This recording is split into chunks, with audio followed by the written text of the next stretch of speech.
Estado. Hay un principio básico en la jerga comunitaria que, por cierto, las conclusiones de este Consejo Europeo recuerdan cuando hablan del plan financiero plurianual, que es el de nada está acordado hasta que todo está acordado. Por tanto, hacer valoraciones al día siguiente, a determinadas horas de la mañana, cuando todo el mundo está cansado, todo el mundo se pone de acuerdo, conviene ser prudentes porque nada está acordado hasta que todo está acordado. Entremos en algunos aspectos concretos de ese Consejo. Recapitalización directa de la banca española. Bueno, separa la deuda bancaria de la deuda soberana, espléndido. ¿Merkel ha cedido? Pues sí, algo. Todos ceden algo, pero al final Merkel también paga y por eso hay que recordar la figura del consenso y no del triunfo de unos sobre otros. Pero expliquemos además y dejémoslo claro que eso no será posible hasta que no se haga efectiva una condicionalidad y que esa condicionalidad es que exista una unión bancaria y que el Banco Central Europeo sea el supervisor y que no va a ser antes de finales del 2012. Por tanto, dejemos claramente sentado este principio para que la gente conozca bien y los mercados no se lleven sorpresas. Eso es así y no va a poder ser de otra manera. Por tanto, no intentemos maquillar la realidad. Para entendernos con esta medida, estamos finiquitando los bancos centrales. ¿Por qué? Porque se han equivocado en su supervisión y, por tanto, a mí me parece lógico. Es que sin ese error no existiría Bankia. Sin ese error no nos hubiésemos encontrado lo que nos hemos encontrado con los presupuestos griegos. Hoy hemos conocido el avance del memorándum que tenía que aprobar y que ponía las condiciones. Bien, la condicionalidad ciertamente es dura, yo estoy de acuerdo, ¿no? Y estoy de acuerdo que el ministro venga a la Cámara e informe en la comisión, no creo que sea necesario otro pleno, pero sí estoy de acuerdo en que haya información al respecto, ¿no? Yo en este tema sí quiero decir algo muy importante, porque antes creo que se señaló, va a tocar las preferentes y es posible que gente que en su día suscribió bajo el engaño preferentes puedan ver mermados sus ahorros en ese producto financiero. El Estado tiene la obligación de, sea cual sea la actitud del memorándum de la Unión Europea, de salvar hasta el último céntimo de euro de las preferentes. Esta ha sido nuestra actitud y esta va a ser nuestra actitud en el grupo de trabajo creado al respecto. Después el Consejo trata otro ámbito que ya dije antes, cuantitativamente no es importante, pero sí lo es cualitativamente. Crecimiento, inversión y empleo. 120.000 millones. Son pocos y además usted sabe mejor que yo que la mayoría de los fondos serán fondos que en su día no fueron gastados y que es solo un 1% del PIB del conjunto de la Unión Europea. Pero, reitero, creo que es positivo. Pero al margen de ese 1% del PIB, lo que hacen las conclusiones de la reunión de la que usted formó parte es decirle a los Estados miembros qué deben hacer. Y ahí habla de saneamiento presupuestario. Estamos completamente de acuerdo. Ahora bien, quiero hacer una observación.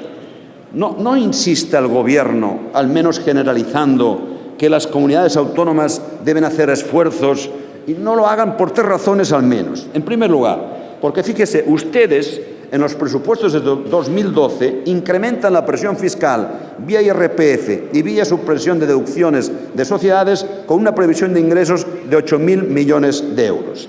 Y reducen 6.400 millones de euros, que es una cantidad aceptable, pero de estos 6.400 millones de euros que reducen por menos gasto, 4.500, es decir, el 70%, señor presidente, son transferencias que no van a hacer a comunidades autónomas y corporaciones locales. Por tanto, ya de aquellos que ustedes dicen gastar, o no gastar, mejor dicho, que dicen ahorrar, resulta que al final ahorran los otros, las comunidades autónomas. Por tanto, aplican el principio aquel de que ahorren ellos. El esfuerzo del Estado al final solo es de 2.000 millones y 1.300 en inversión. Segunda razón para no generalizar y segunda razón para desde alguien que representa un grupo parlamentario que ganó las elecciones en Cataluña y que gobierna en Cataluña es la siguiente. La austeridad del Estado responde a la mitad de la que el Gobierno de la Generalitat ha hecho, aun siendo el presupuesto del Gobierno 7 veces superior al presupuesto de la Generalitat de Cataluña. Cataluña está asumiendo en estos momentos más del 23%, señor presidente, de los ajustes del conjunto de las autonomías del año 2012. Y no hablo del 2011 porque el porcentaje sería muy superior. porque ninguna otra comunidad autónoma practicó esos ajustes fiscales durante el 2012. Por tanto, no se puede insistir desde el Gobierno central señalando siempre las comunidades autónomas y generalizando, porque hay algunos que estamos haciendo desde este sentido nuestros deberes mucho antes que los hace y los practica el Gobierno central. En definitiva,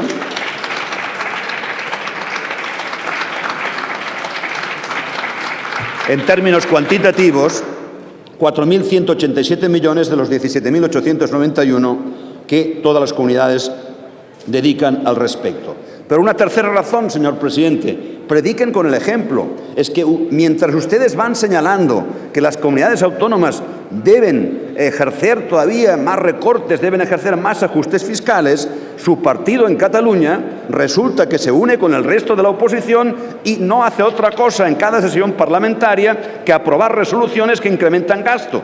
¿Qué autoridad moral tiene usted, presidente del PP, como presidente del Gobierno, para decirme a mí que ahorre cuando su partido en Cataluña, en cada ocasión que puede, se junta con el resto de fuerzas políticas y obliga al Gobierno de la Generalitat a incrementar partidas de gasto? La última, por ejemplo, la merienda de los prisioneros.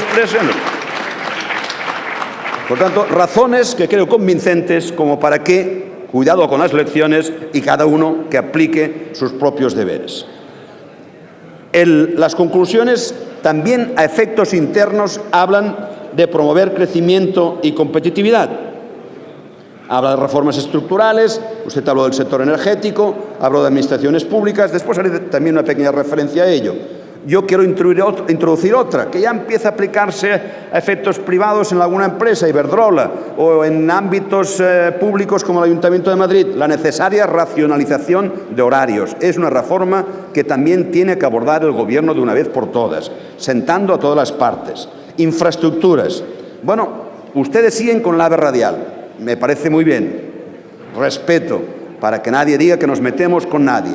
Perfectamente de acuerdo. Pero lo que resulta es la siguiente contradicción, que los accesos al puerto de Barcelona tienen que ser de peaje y estamos gastando en AVE real. Es decir, que las estructuras que mejoran la competitividad, de peaje, y las estructuras que no mejoran la competitividad, esta es gratis. Eso es lo que no tiene sentido, señor presidente.